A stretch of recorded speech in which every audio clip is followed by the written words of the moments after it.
एक गांव में अनामिका नाम की एक गरीब बहुरानी थी। उसके साथ 2 दुधारू गायें थी, इसीलिए वो हमेशा उन्हें हरी घास, अच्छा खाना देती थी और दूध के दही बनाकर उसे वो बेचा करती थी।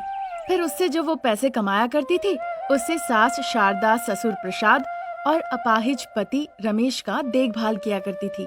उस दिन भी दही का घड़ा सर पे लेके सारा गांव घूम घूम के वो दही बेच रही थी। दही ले लो दही, मटके की सख्त दही, वो इस तरह से चिल्लाते हुए बेच रही थी। वहाँ ऐसे कई लोग थे जिन्हें अनामिका की मटके वाली दही बहुत पसंद आती थी। जब कभी भी अनामिका की दही बेचने की आवाज उन्हें सुनाई देती थी, वो अपना सारा काम धाम छोड़ के तुरंत दही खरीदने के लिए बर्तन लेके घर के बाहर आ जाते थे। उस दिन भी जब गली में अनामिका की आवाज सुनाई दी, सुशीला, नूतन, कावेरी, अमृता ये चारों औरत अपने अपने बर्तन लेकर अनामिका का आने का इंतजार करने लगी। इतने में ही अनामिका दही बेचते हुए उस गली में आती है। आओ अनामिका, इस बर्तन में 20 रुपए की दही दे दो। अनामिका, मैं 50 रुपए की दही लूंगी, पहले मुझे दे दो। आओ, यहाँ आओ। देखो अनामिका, हर दिन मैं तुमसे 10 रुपए की दही लिया करूंगी। मैं तो चाहती हूँ तुम्हारा दही का व्यापार अच्छा चले, ताकि मैं भी 4 लोगों को बोल सकूं कि तुम्हारा दही अच्छा है। उसकी बातें सुन के अनामिका बहुत खुश हो जाती है। इतनी खुश हो जाती है कि सबसे पहले वो कावेरी के घर में जाके ही दही देती है और बदले में पैसे लेती है। उधर तीनों लड़ने लगती है। मुझे पहले दही चाहिए, मुझे पहले दही चाहिए कहकर तीनों शोर मचाने लगती है। वो तीनों इतना शोर मचा रही थी कि अनामिका को बर्दाश्त नहीं हो रहा था। वो जाके कहने लगी, अरे अरे, मेरी माँ की बहनें, जैसे मैं दही बेचती हूँ और मैं आपके लिए महत्वपूर्ण हूँ, वैसे आप लोग भी मेरे लिए बहुत महत्वपूर्ण है। चाहे आप पहले लो या बाद में लो, मेरे घड़े में तो दही भरा हुआ है। मैं आपके पास जरूर आऊंगी। कृपया करके आप लोग एक दूसरे को कोसना बंद कीजिए। आप जल्दी जल्दी आकर जिसे जितना दही चाहिए ले जाइए। ऐसा कह के दही लेके वो सुशीला के पास जाती है। पैसे लेकर वो उसके बर्तन में दही दे देती है। वहाँ से फिर वो नूतन के पास जाती है। उसके पास से भी पैसे लेकर उसके बदले में वो दही दे देती है। फिर वहाँ से वो अमृता के पास जाती है। सभी लोग दही लेकर अपने अपने घर चली जाती है। फिर वो गली बिल्कुल शांत हो जाता है। अनामिका इस बात को गौर करती है। वो मुस्कुराती है और फिर दही बेचने के लिए वो पश्चिम दिशा में चली जाती है। वहाँ पे एक घर था जो देखकर बहुत ही बिछड़ा हुआ लग रहा था, पूरे गांव से हटके था।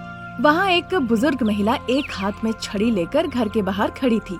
हाथ दिखा के अनामिका को बुलाती है। अनामिका जाने ही वाली थी कि वीरू उसे कहता है, नहीं नहीं बेटा, उस महिला के पास मत जाना। वो जादू टोना जानती है। सभी गांव वाले उसे मार पीट के अलग घर बना के गांव से निकाल दिया है।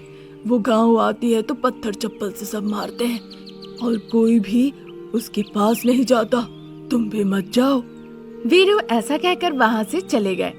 अनामिका को उस महिला पर बहुत दया आती है और वो उसके पास चली जाती है।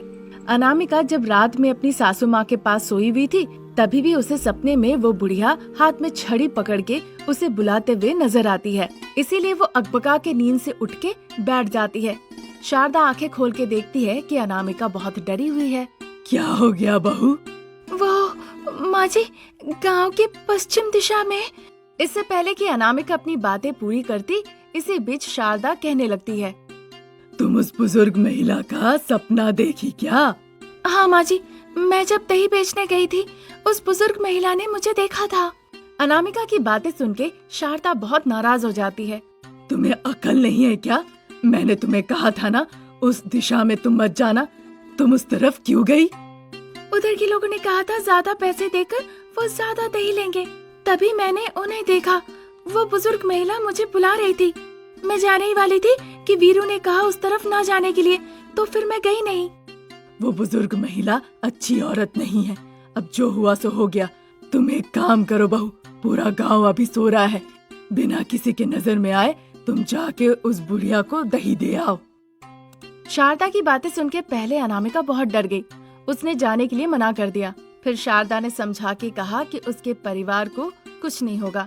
उसने सोचा और फिर एक कटोरी में दही लेकर सबकी नजरों से बच के उस बुजुर्ग महिला को देने चली गई। वो बुजुर्ग महिला बिस्तर पे लेटी हुई थी।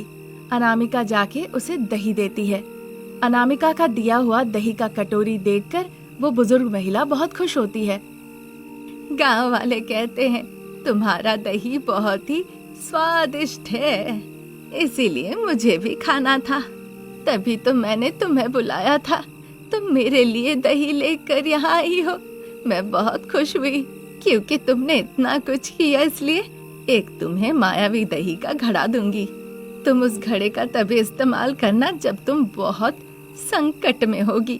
पर याद रखना, अगर लालच करने लगी तो सब चला जाएगा, अंधेरा छा जाएगा, कभी तुम उससे निकल नहीं पाओगी। ऐसा कहकर वो एक चमकीला मायावी दही का घड़ा देती है।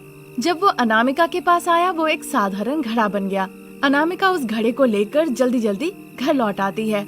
कुछ ही दिनों में उस बुजुर्ग महिला की मौत हो जाती है। फिर गर्मियों का मौसम आ जाता है। पीने के लिए पानी नहीं, गायों के खाने के लिए चारा नहीं। फिर गायें भी दूध देना बंद कर देती है। फिर दूध नहीं तो दही भी नहीं। अब जब बेचने लायक दही नहीं रहा तो अनामिका के पास रोजी रोटी भी नहीं रही। तभी अनामिका को उस बुजुर्ग महिला का दिया हुआ जादुई घड़ा याद आता है। तभी देर न करते हुए अनामिका ने उस जादुई बर्तन को देखा।